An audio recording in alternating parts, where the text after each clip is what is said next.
Halo, selamat datang di pembahasan kita. Nah, Anda kan kasih kita beberapa bahan menarik nih. Ada peraturan pemerintah soal BLU, terus ada kutipan buku soal startup, sama info program pemerintah juga.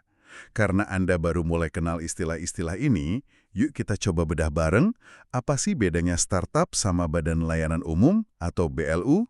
Dua-duanya sering kita dengar, tapi cara mainnya beda banget ternyata. Oke, kita lihat ya. Ada PMK, Peraturan Menteri Keuangan nomor 211 tahun 2019. Ini buat BLU. Terus ada buku Startup Digital, Menjadi Unicorn, sama info dari Startup Studio Indonesia. Siap ya kita kulik? Kita mulai dari BLU dulu kali ya. Mungkin ini yang lebih sering Anda temui kalau berurusan sama layanan publik. Menurut PMK 211 tadi, BLU itu apa sih sebenarnya? Di bawah instansi pemerintah. Yang paling penting dipahami tujuannya itu jelas, melayani masyarakat. Fokusnya di situ. Bukan cari untung. Contohnya mungkin rumah sakit umum, daerah, atau universitas negeri gitu ya. Oh, oke. Jadi layanan publik, bukan profit. Betul, PMK 211 itu sebenarnya kasih mereka semacam fleksibilitas lah dalam kelola keuangan. Tujuannya biar layanan bisa lebih efisien gitu. Tapi tetap ya non-profit dan dalam aturan negara. Paham. Fleksibel tapi tetap untuk layanan publik. Nah, ini kan beda banget ya kesannya sama startup. Kalau lihat dari sumber Anda yang lain, buku Rama Memuaya atau info Startup Studio itu, gambarannya gimana? Iya, kontras sekali. Startup itu ya perusahaan baru lah ya. Tujuannya jelas, cari profit oriented. Cirinya itu biasanya mereka mau tumbuh cepat. Scale up gitu istilahnya. Dan inovasi, seringnya pakai teknologi. Mereka itu terus-terusan cari yang namanya product market fit. Product market fit, apa itu? Itu sederhananya kondisi di mana produk atau layanan mereka itu klik, pas banget sama kebutuhan pasar. Jadi pasarnya butuh dan mau bayar untuk itu. Buku Rama Mamuaya juga bilang soal disruption kan, menggebrak pasar. Nah, ini beda banget sama BLU yang tugasnya menjaga stabilitas layanan. Wah, menarik banyak bedanya ya. Tujuannya aja udah lalin ya. Pasti ini ngaruh ke cara mereka dapat dana operasional dong.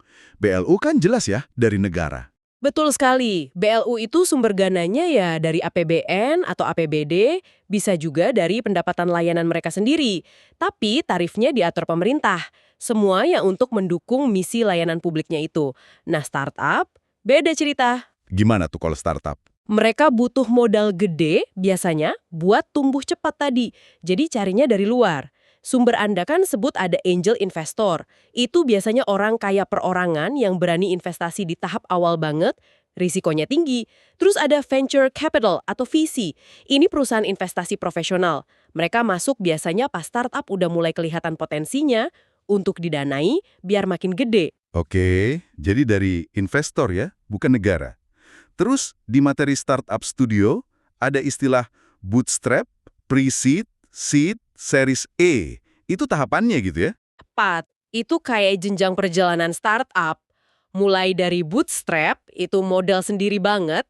Terus pre-seed sama seed itu dapat dana awal biasanya dari angel atau visi kecil buat validasi ide. Nah, kalau udah series A, itu biasanya udah nemu produk market fit tadi. Siap tumbuk pesat, dananya lebih besar dari visi. Jadi syarat dari Startup Studio yang bilang harus udah badan hukum, pendirinya kerja penuh waktu, itu menunjukin keseriusan ya? Iya, itu menunjukkan ekspektasi. Investor kan mau lihat komitmen penuh dan potensi bisnis yang beneran bisa jadi besar. Jadi kalau kita simpulkan sementara nih, BLU ukurannya sukses kalau taat aturan, layanannya jalan sesuai mandat negara. Kalau startup, ukurannya seberapa cepat dia bisa kuasai pasar pakai inovasi. Gitu ya? Bisa dibilang gitu ya, dua dunia dengan ukuran sukses yang beda banget. BLU itu kan perpanjangan tangan pemerintah. Stabilitas dan keteraturan itu penting. Startup itu swasta murni.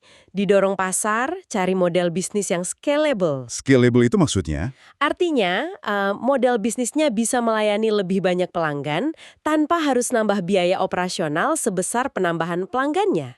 Efisien gitu tumbuhnya. Nah, program kayak Startup Studio dari Kominfo itu menarik. Pemerintah di sini perannya beda. Bukan jadi BLU penyedia layanan, tapi jadi pendorong, akselerator buat inovasi swasta. Oke, jadi makin jelas nih bedanya buat Anda yang baru kenal. Jadi kalau Anda ketemu layanan atau organisasi, bisa coba tebak nih, ini gaya BLU yang patuh aturan layanan publik atau gaya startup yang ngejar pasar, inovasi cepat, dan didanai investor. Iya, keduanya punya tempat dan fungsi masing-masing di Indonesia. Nah, sebagai penutup nih, ada yang menarik buat Anda pikirkan mungkin ya. Betul, meskipun tadi kita lihat DNA-nya beda banget ya, BLU itu stabilitas, startup itu kecepatan, tapi kan dua-duanya sama-sama kasih nilai ke masyarakat. BLU lewat layanan publiknya, startup lewat inovasinya. Pertanyaannya gini, kira-kira bisa nggak ya di masa depan nanti kecepatan dan inovasi dari dunia startup ini ikut mempengaruhi atau bahkan kolaborasi untuk bantu BLU ningkatin cara mereka melayani publik? Nah, itu sesuatu buat direnungkan lebih lanjut.